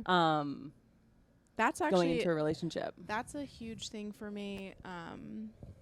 'Cause like I would like to start dating. It's very scary to me, but food, like eventually you're going to have to eat with someone. Yeah, it's going to happen. And that is a big block for me, because I'm like, well, when do I let them know all my weird food shit? Yeah. And even the thought of living with someone again is very scary, because I mean, like, I don't know, I like to like eat cold cuts in bed, or just like that's like you'll just find someone that's cool with it. Like Joe was like, I literally do not understand. They're all comics, so no. Oh, I might have slept with them. TBH. But literally, like, I would date a comic though. No, it's fun. Yeah, It's so I think it's like fun. it's because you know what the real perk of it is. Like he's going like on the road somewhere this weekend, and I'm like, yes, the house to myself, motherfucker. That and also the like they get the lifestyle. Absolutely, yeah. I don't know why people are like, I don't want to date a I comic. know. I guess because like if you handle it well, I feel like it can end and be okay. I mean, but also like. I don't know. No, I know totally.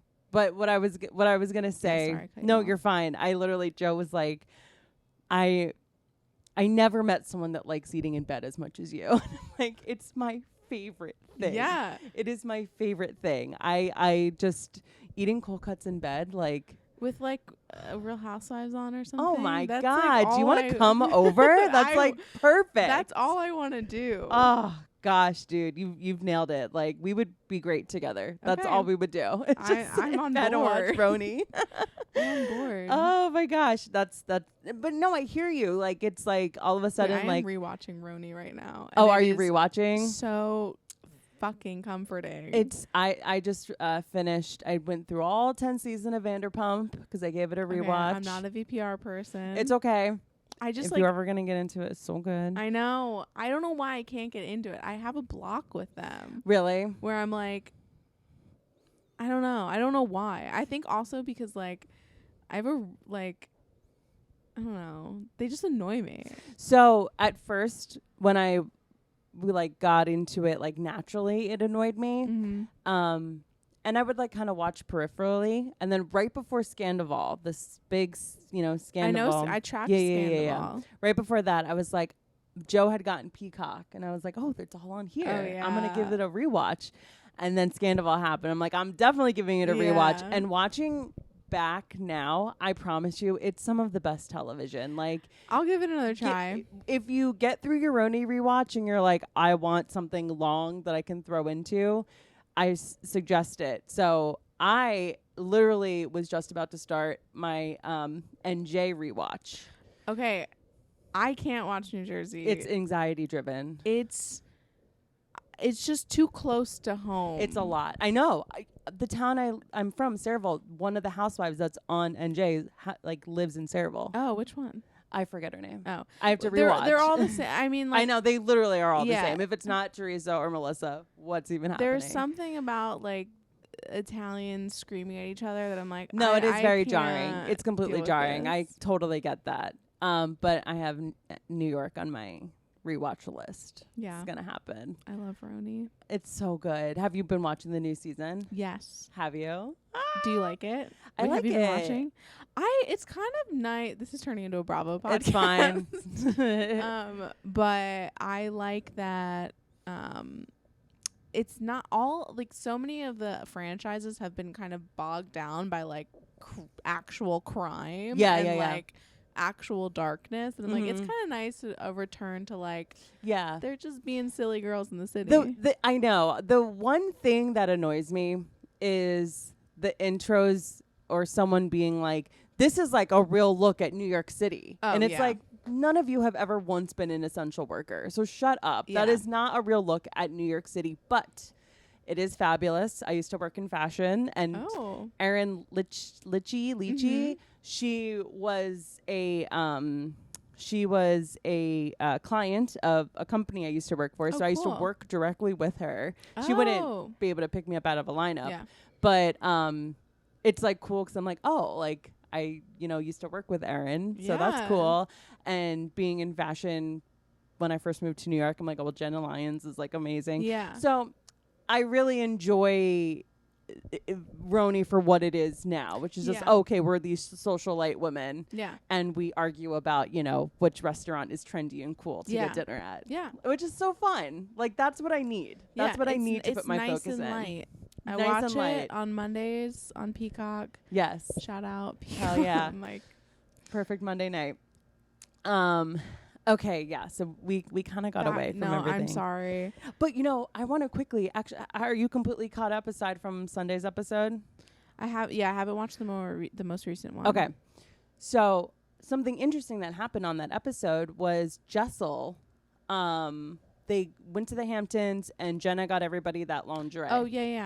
So Jessel puts on her lingerie and she's wearing this like green, like one piece nightie basically, and is running around saying she hates it. You know, it's large, it juts out, it looks weird. And the women are like, she's being so rude. She's being so rude. And I'm like, I know that this is reality television, but I was sitting here screaming at the TV being like, can we, like, it's just obvious that she hates herself and she hates her body. She doesn't hate the gift. Like, can we please relax? That was like such a flagrant, because I know I've said extremely harmful things to others. Horrible. When what I'm trying to say is that I hate myself. Yes. And I am very guilty of when I was like times that I was very thin in my 20s. I mean, whatever.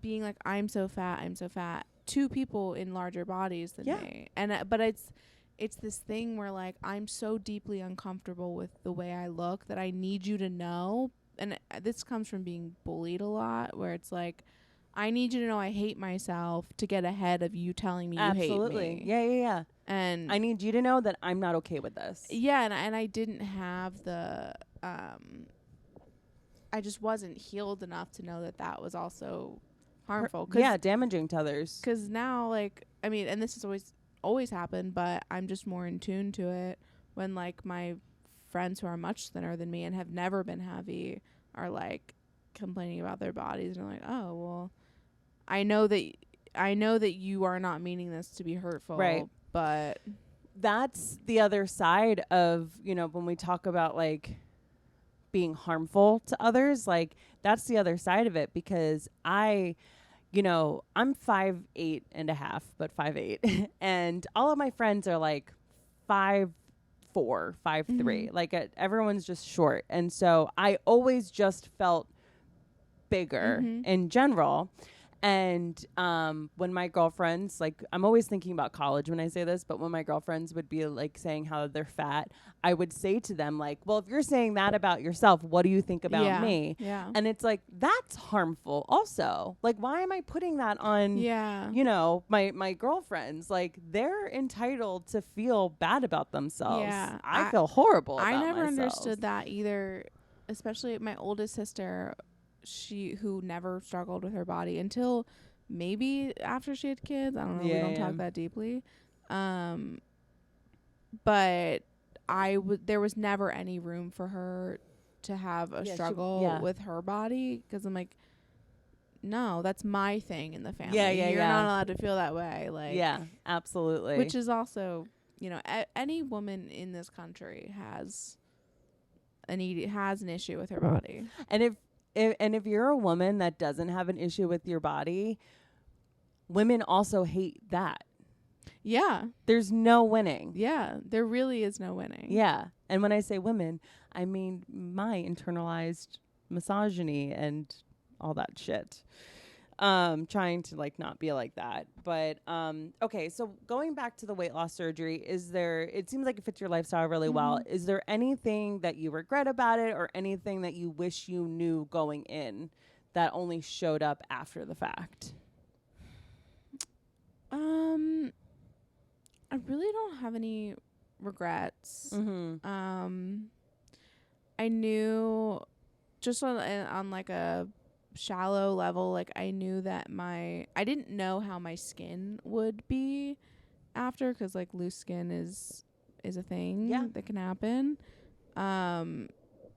But again, it's just like another calculated risk, and also it's like, it's fine in a way.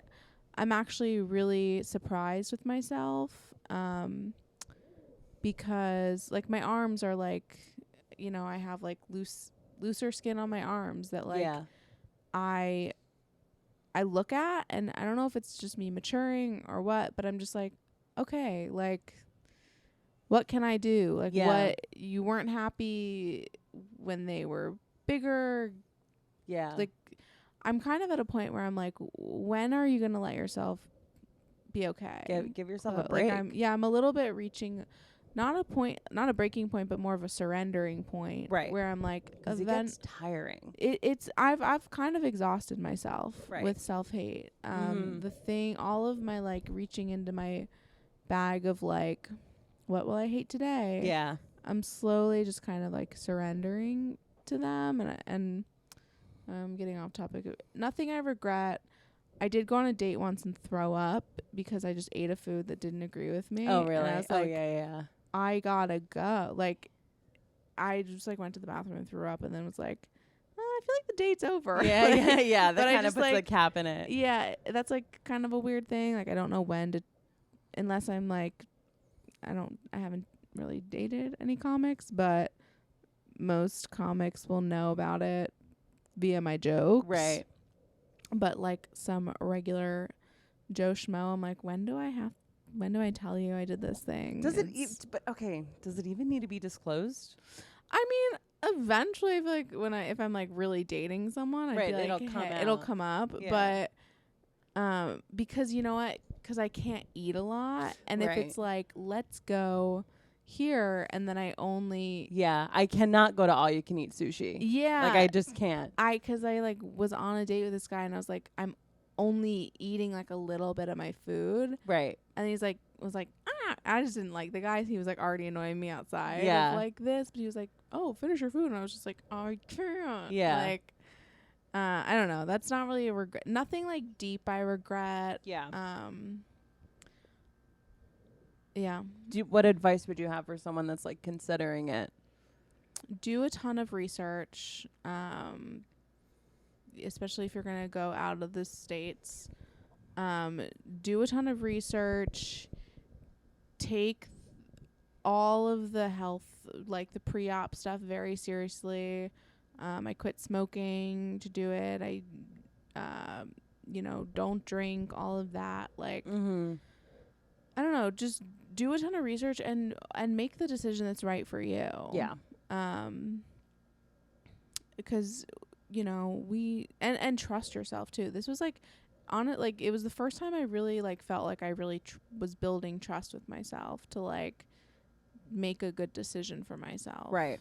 Like you're not doing something that's putting you in harm's way. Yeah. And it is a huge lifestyle adjustment. And if you don't feel like you can mentally cope with it, then you can always get it, but you can't go back. Right. And it really worked for me for the way I live. Was there any sort of mental health evaluation that went into this?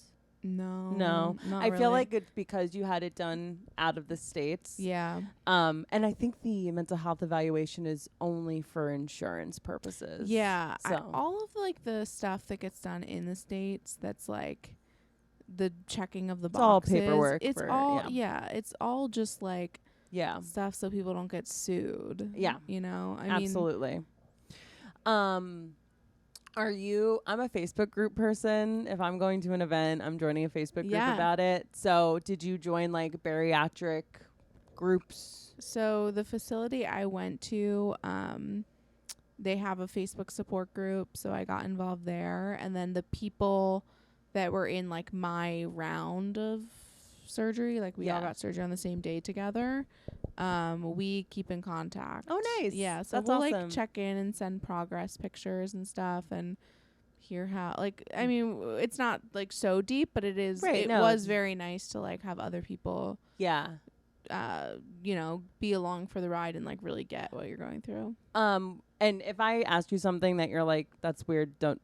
Oh no, I'm an open book. Were you one of the younger people in that group? I was, because I always think it's like an older lady thing. Yeah, I was definitely the youngest. Youngest, they all had kids. Right. All living in the suburbs. Yeah. And I was like pretty exciting to them. Like a young city slicker. And so have you, I don't really even care how much weight that you've lost. Yeah. But is it marginally different? Like, have you lost a lot of weight from November to present I can day? show you a picture. Oh, sure. Yeah. If you want. I don't know. I've lost like 80-ish pounds. Like okay. My weight fluctuates. I I also have been like recently getting sober again. Oh, So okay. that has like, I definitely stalled for a few months because I was, you know, eating stuff and substance stuff all kind of go hand in hand. But this is like the most recent absolutely progress pick. Wow. Yeah. Were there women that you were doing this with that were like, honey, you don't need this? Oh yeah. I mean, most people were like, you know, it's like the easy way out, or just, or you're beautiful, or whatever. People like, would say it's the easy way out. Yeah. And I have a friend who like really wants to get the surgery but just won't because she thinks it's like cheating. There's like she's putting a moral value. Yeah. And I'm like, it's like not an ethical thing. Yeah. I just got to a point where I was like, I've like lost significant amounts of weight multiple times in my life. I don't want to do it anymore. Like, You're done. I want to get off the roller coaster. Yeah. I want to get off of this like crazy cycle I'm in. It's only been additive to my life. Wow. Yeah. And it really helped me. I'm like kind of struggling. I have some ED stuff creeping up because I'm like getting sober again and I like control. So I'm like, ooh, let's see how many diet beverages I can drink today. Right. So I need to like be vigilant of that. But in all like the binging, throwing up, all that stuff, I'm like, I kind of feel like I like got released from a lot of that cycle. Because it is even for as exhausting as like that cycle is, it is so hard to get away from it and get off of it. It's so addicting. Like it's especially like nothing. Bulimia is like so it's like heroin. It's like harder than alcohol, and I really got to a point where I was like, I'm never going to be able to give this up. It feels so good. Like in this really, it just hits whatever in my psyche. Like it just fills a lot, and it's satisfying, and it's so, that's so lost on people because it's people have a fear of it even, where it's like to have someone say that it's something that actually feels good. Like I remember this insane sense of accomplishment and like how I like worked through it in a way when I would get done with like a purging session, and how it just was almost elating. Oh yeah. I mean, it was like euphoric after, and I was thinking about this today because I knew I was coming here. Because it's also like pretty disgusting, also, but like you're not registering it as a disgusting thing. That's why I can even talk about it and not even have a feeling of disgust. I mean, like, yeah, I don't think it's disgusting for other people. Yeah, I can see why. I understand. Yeah. And I remember I was thinking about this today. It was kind of a memory that resurfaced of like, as my ex and I were breaking up, we got into some fight, and he was just like, yeah, and you don't think I see all your throw up in the toilet? Like, and it was like the meanest thing that was like could so say. mean. Yeah, it's like, do you even love me? Yeah. And I that was like the first time it registered, because a man was telling me something I was doing was disgusting. When in some crazy way I'm like, I'm doing this for you, so I'm beautiful for you. And that was like maybe the first time I was like, oh, I guess people think this is disgusting. But it never dawned on me that it was like a gross thing. It's crazy. And you think you're being so sneaky too. Like I thought like I was cleaning everything. I would bring like supplies with me. Like, I always had like this is I don't know if this is like a trigger warning, but like I'd always have like a toothbrush with me. You know, wipes, whatever to manage it. Well, now my teeth are falling out of my head, and I need like 2 root canals because of like my history with that. Because then also developed a fear of me going to the dentist because like they were the one doctor that could find me out. Yeah. They would know. So that's why. And then, of course, I went through stints of not having dental insurance. Yeah. So then when I finally did get insurance, I was like, I'm going to come up with another excuse in my brain as to why I, can't go to the dentist. Yeah. And I actually just went to the dentist last week, and they were very nice, and they like had nice bedside manner. Oh, good. Which was, I think, I went in so scared, and now I know like what I gotta like, go and get fixed and everything. Yeah. And it's, even with insurance, it's still super expensive. But I'm like, you know what? I like am done treating myself like I'm some sort of like disposable thing. It's like I deserve to have a comfortable mouth, Yeah. But all of that was from my teenage years of just, and into my 20s Yeah. of just purging. And I'm thinking I was like, because I was, attacking my mouth with the toothbrush after every single time. It's like, no, that's acidic on your teeth. Like it's, you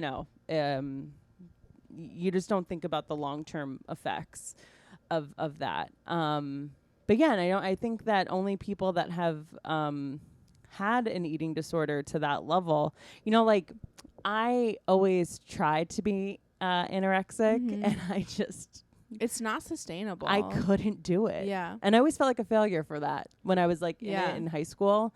I always felt like, wow, like I have to eat. Like that was like food was far too much of a drug for me to give that up.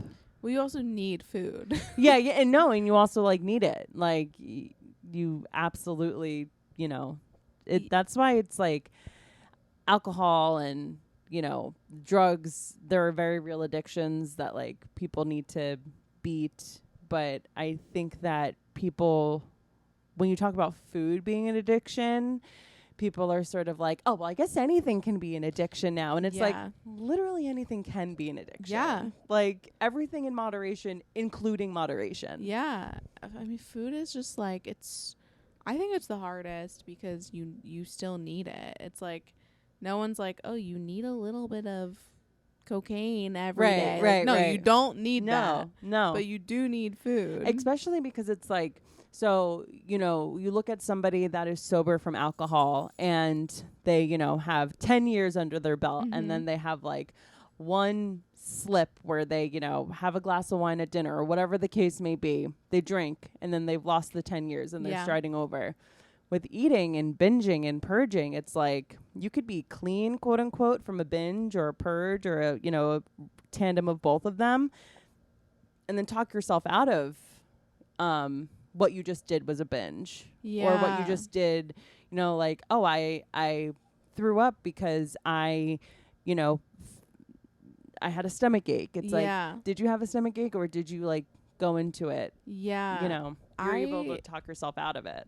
I have had some moments post surgery where I felt uncomfortable because maybe I ate too quickly. Yeah. Which is common with that surgery. Yeah. But there were a few times that I did act on old habits. Yeah. To make myself feel more comfortable. It's like, sorry, I'm a professional at this. Yeah. I was like, don't worry, I got this, guys. But yeah, so that was a little tricky. So maybe that's something I would have thought about more. Right. But comparing, it's gotten significantly better. Yeah. And like you've also lived a whole life of that being present. And so, yeah, you could consider it like in it being a byproduct of the surgery, but like we've said, it's not sustainable. Yeah. So okay.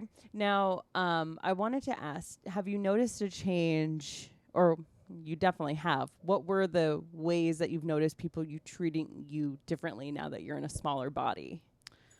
Well, the world is just truly so much, I think the world is so much kinder to you when you are in a smaller body. Absolutely.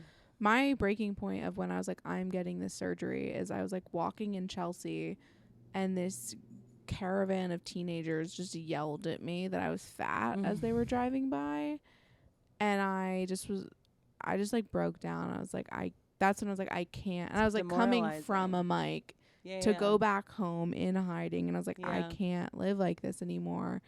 And that's when I started seriously making the steps to get it. Yeah.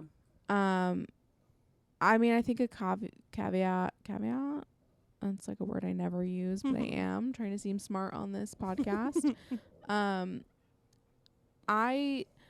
I'm so guarded with people because I was bullied, and I do have like a lot of anger I need to work through, and a lot of like my own stuff that I project onto others as a like defense. Yeah.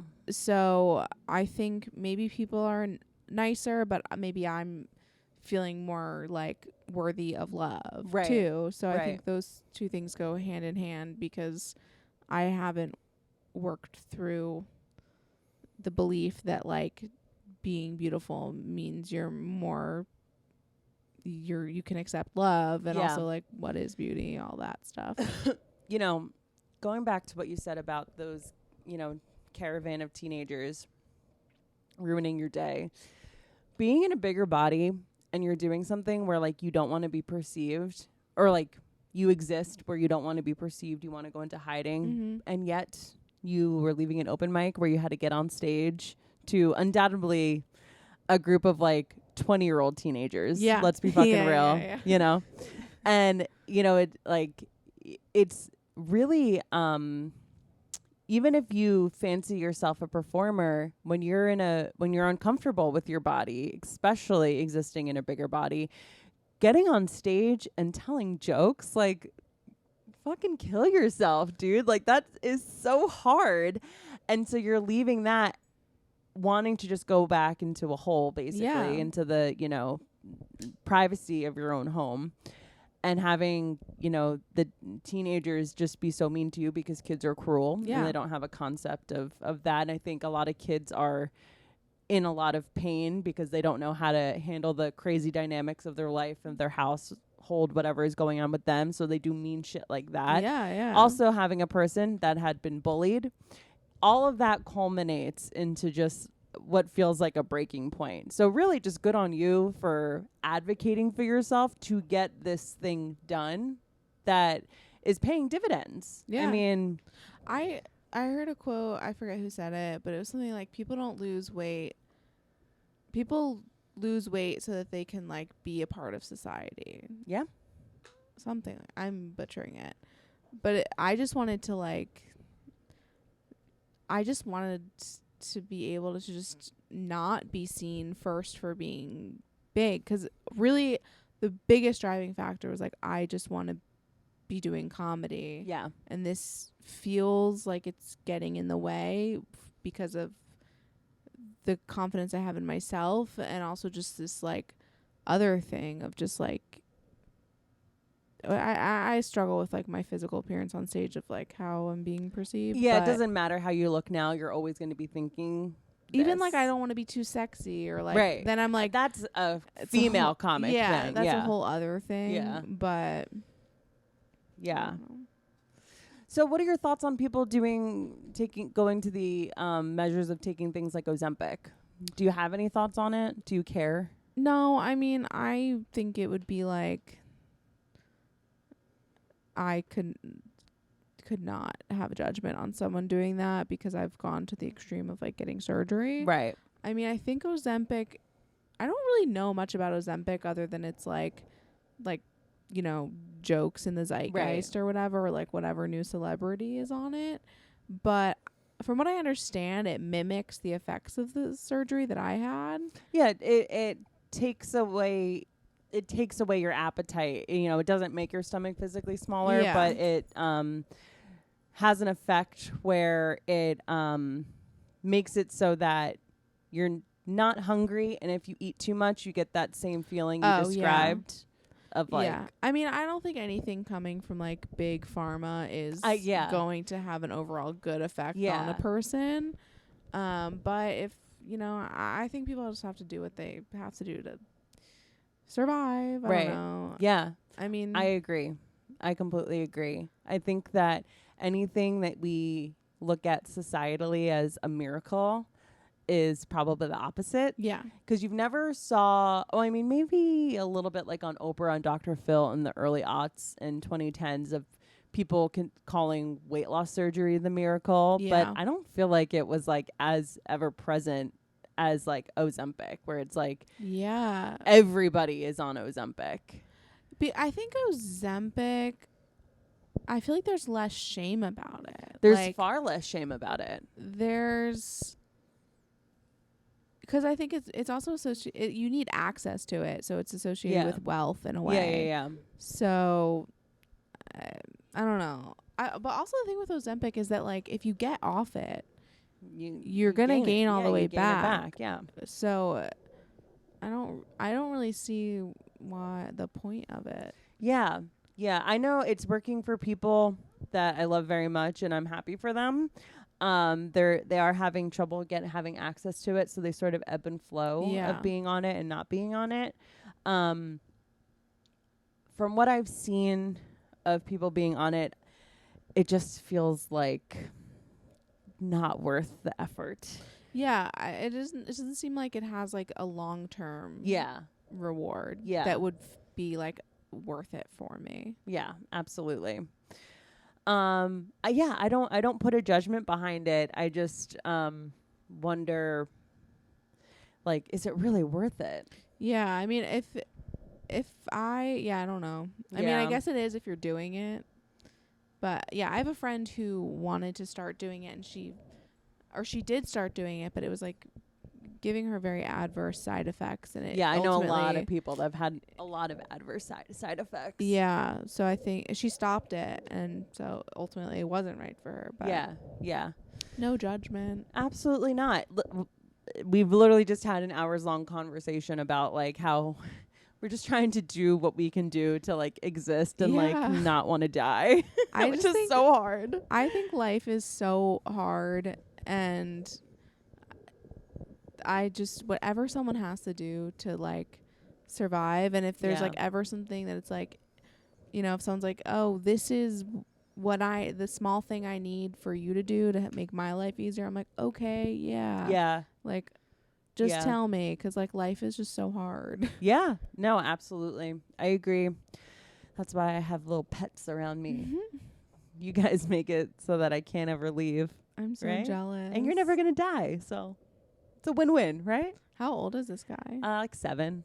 Oh, yeah, young buck. Yeah, he did have a stint in the vet's office like a month ago that made me remember, like, oh yeah, you can be expensive. You can be an expensive little guy just because you have a little hurt leg, you know, little limp. He's like, I don't know what you're talking about. He's like, no, but I appreciate it. Oh, man. Well, thank you so much for coming on. We've been talking for like an hour 20. Thanks We've been for really having me. Chatting it up. You were awesome. Thank you so much for, you know, telling me about your, you know, just history and going into the weight loss surgery and just the, you know, the after effects of that, and I really appreciate it. Thank you. Well, thanks for having me. I love talking about this stuff. I hope I wasn't too boring. You were not at all. Okay. Where can people find you? I'm on Instagram at Bay Romano, or just type in Chloe Fimiano. Both are difficult, and I should find an easier. Cool. I awesome. should find a more accessible handle. Are you still doing that thing where you're trying to like find crime? Yes, I'm in the early stages. Yeah, so tell us a little bit about that, because maybe there's somebody listening that will want to hit you up. Wait, I just realized I haven't looked at the camera at all. Hey, it's crooked. It's fine. I don't really know what I'm doing yet. It's like something that me and a friend want to film, kind of like a Nathan For You, right? But not really. I want to solve crimes. I'm deeply influenced by Harriet the Spy. Okay, love. So imagine Harriet the Spy, but Bushwick. Yeah, I don't know. Totally. Yeah. So it's like silly crimes. Bring me your silly crimes, mysteries. Yeah, like who's using your shampoo? In the shower? You know, who's leaving poop bags outside of your Yes, that kind of stuff. Yeah. Like, don't bring me your real crimes, because Yeah. I've gotten a few emails that are like heavy, and I'm like, you should call the authorities. Yeah. No, that's a Not case for the me. FBI. Yeah. I can't help you with, people sending you death threats. Yeah, can't help, but I support. I hope you're well. Okay. But yeah, I need silly crimes. Silly crimes. Okay. I'm going to think if there's anything in my life. If there's anything, please. Awesome. All right. Well, thank you so much. Thank you. Thanks for joining us. Have a good one. Bye. Bye.